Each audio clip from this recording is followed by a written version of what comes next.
8. Can you explain the lyrics of the song Torn? Torn is about somebody who is prepared to die at the moment of orgasm to achieve the ultimate orgasm.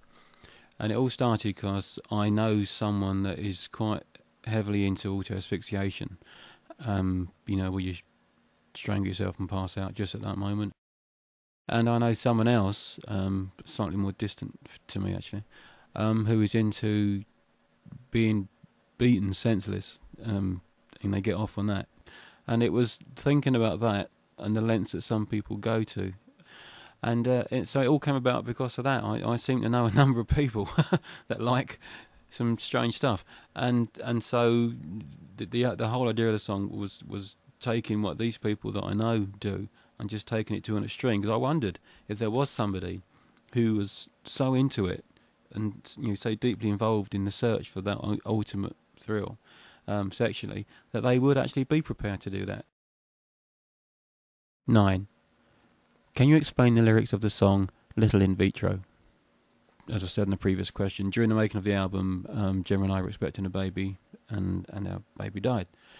And so Little In Vitro is my apology to our baby.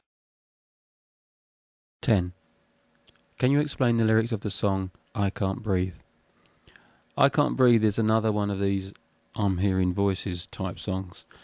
The person in this song, who is also very, very disturbed, isn't trying to find God, isn't trying to find any kind of salvation like that. He's just terrified.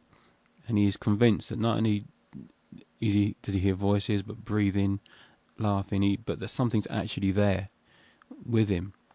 And as the song develops, it becomes quite clear towards the end that this person has gone insane because of the fear. And nobody knows he's there, and he's too terrified to move or to come out, and he's dying. 11. Why was Pure such a difficult album to make? A lot of people have been, for the last few years, some very high-profile people have been saying very kind things about me and the influence that I've had on them. Because of that, I believe my credibility has risen to a very, very high level, which is nice. It's changed the attitude of press towards me considerably, and it created, most of all, an interest in a Pure album that I could see growing really from the last one. Before I even started making Pure, there was a level of interest which was much, much higher than I've known for many, many years. And so I knew that people, for the first time in a long time, the media and a lot more people than they usually sell to, were going to be listening and checking out the album. And so it felt to me as though this album had to be that much better than anything else I'd done to, first of all, satisfy that level of interest and to justify what people have been saying, but also as an opportunity to get in touch with new fans. If new people were coming into it, if the media were going to talk about it, it was a major opportunity for me to relaunch myself, and it was an opportunity that's not been there before. And it began to feel, to me, as though this was the big second chance that I dreamed of since 80, 81, when I felt the career started to slide away. So it began in my mind to take on epic proportions of importance. It became a pivotal album to me in my career and therefore in my life. And so for all of those reasons, it was very, very difficult. And then you add the fact that I had a very clear idea of what sort of album I should make long before I started to make it. And in my head I could hear it perfectly. And then I couldn't get it down. When I went into the studio and started to work on it, I just could not get that sound onto tape. And so each day became torturous. I was terrified of having another block like I did with Machine of Soul, where as you all know, I turned out a fairly poor album. Every single day was physically frightening to go in. I was in a terrible state. I wasn't sleeping, wasn't eating. I got ill during the making of it. I couldn't function properly outside of it. It became a massive obsession that I had to finish, but that I hated every part of it. I didn't want to be in there doing it. I just wanted it to be done and out. But I knew it had to be the best thing I'd ever done. And it just all came in on me completely. And so while I think it's the best album I've ever made, and I do, by far, it was also the most difficult by far. 12. How does it feel to have such good reviews for a Numan album? It feels unusual. it could not have come at a better time, and it kind of was payback for all of the pain that I went through making it. And I must confess that I am surprised. Perhaps it was just my time. The way that circumstances and life ebbs and flows at the moment, all the things were coming together to make this the album that people were interested in hearing, and I come up with the right album at the right time. But to answer the question, it's a lovely feeling to have very, very good reviews across the board.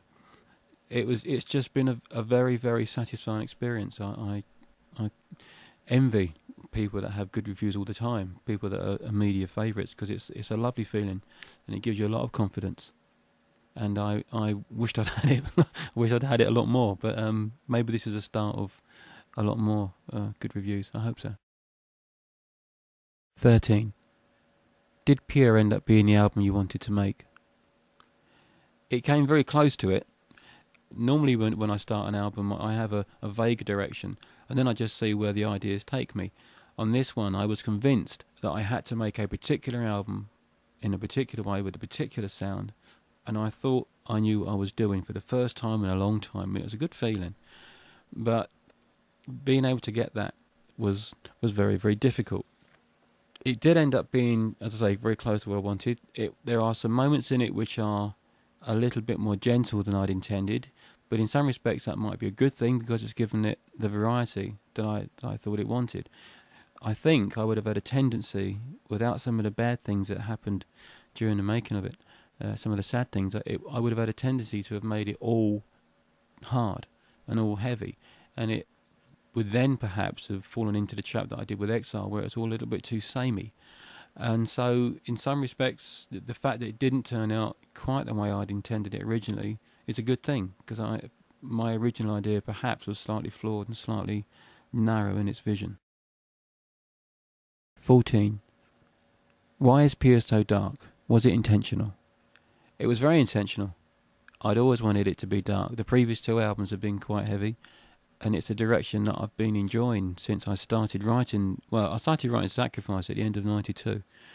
The Sacrifice and Exile have taken me in a direction that I'm very, very happy with, and so Pure was always going to be further along that direction. I like dark music. I don't like happy, smiley music, and so I always want to make music that's dark and aggressive and heavy. I'm just learning how to do it better at the moment, I think. And I think I can do it much, much better than I have so far.